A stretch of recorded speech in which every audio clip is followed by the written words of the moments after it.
Public লাইফে 50 বছর আছি। সুকান্ত মজুমদার কোথা থেকে এসে হঠাৎ উনি এক একটা করে কমেন্টস করেন। ওনাকে তো তথ্য প্রমাণ দিয়ে বলতে হয়। যে ব্যক্তির নাম বলছে, প্রথম কথা আমি যতটুকু জানি, আমি 14 বছর দলের সভাপতি ছিলাম, দলের দায়িত্বে আছি। তার সাথে আমাদের দলের কোনো সম্পর্ক নেই।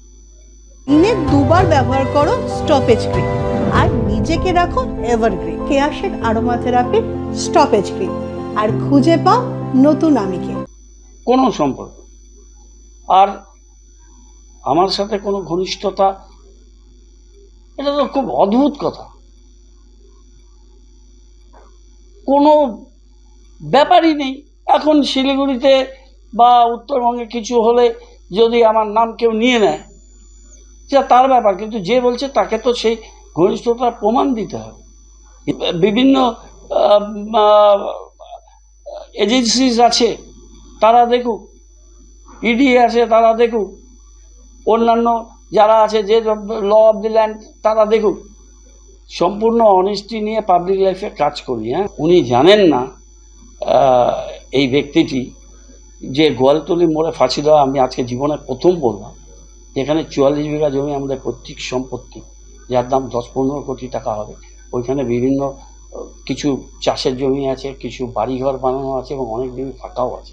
সবাই জানে ওইখানে আমি কোনোদিন যাই না, যে ওখানে লোকরা করছে করুক। ভুয়ো জিএসটি ভাউচার তৈরি করে কোটি কোটি টাকা লুঠের বিস্ফোরক অভিযোগ করলেন সুকান্ত মজুমদার। উত্তরবঙ্গ থেকে আসা পণ্যবাহী গাড়ি থেকে জিএসটি লুট করা হচ্ছে, গুটকা থেকে কয়লা, সব ক্ষেত্রে জিএসটি চুরি হচ্ছে। জিএসটি চুরির টাকা ঢুকছে তৃণমূল নেতাদের পকেটে। নেপথ্যে রয়েছেন তৃণমূল নেতা গৌতম দেব ঘনিষ্ঠ ধীরাজ ঘোষ এবং বিনয় বর্মন। বিস্ফোরক এই অভিযোগ করেছেন বিজেপির রাজ্য সভাপতি সুকান্ত মজুমদার। তবে পাল্টা অভিযোগ উড়িয়ে তৃণমূলের দাবি, যার বিরুদ্ধে অভিযোগ তার সঙ্গে তৃণমূলের কোনো সম্পর্ক নেই। যাবতীয় অভিযোগ অস্বীকার করেছেন গৌতম দেব। উত্তরবঙ্গ দিয়ে যতগুলো গাড়ি ঢোকে ফেক জিএসটি ভাউচার বানিয়ে এবং জিএসটি চুরি করে কেন্দ্র তথা রাজ্য সরকারের অর্থাৎ বাংলার সাধারণ মানুষের কোটি কোটি টাকা সেখানে লুট হচ্ছে, কোটি কোটি টাকা লুট হচ্ছে। এবং এর সাথে যুক্ত যে ব্যক্তি ধীরাজ ঘোষ, বিনয় বর্মন, এবং শুধু তাই নয়, গুটকা, কয়লা, সোনা, এরকম একাধিক জিনিসপত্র, এই সব জিনিসপত্রের উপরে যে ট্যাক্স বা জিএসটি, সেই জিএসটি চুরি হচ্ছে। সেই জিএসটি তৃণমূল কংগ্রেসের নেতাদের পকেটে ঢুকে যাচ্ছে।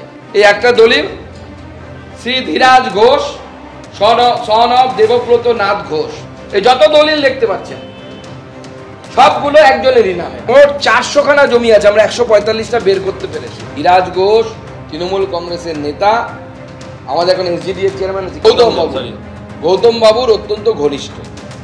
গৌতম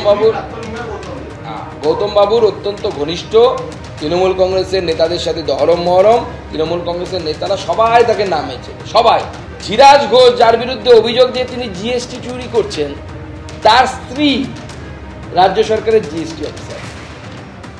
তার স্ত্রী, ধীরাজ ঘোষের স্ত্রী, মাটিগাড়াতেই বসে আছেন তিনি রাজ্য সরকারের জিএসটির এসটিও হয়ে, এবং স্ত্রীর সহযোগিতায় পুরো এই জিএসটির কারবারটা চলছে। এবং এই ট্যাক্স চুরির ভাগ কলকাতার বড় বড় নেতা অবধি পৌঁছে।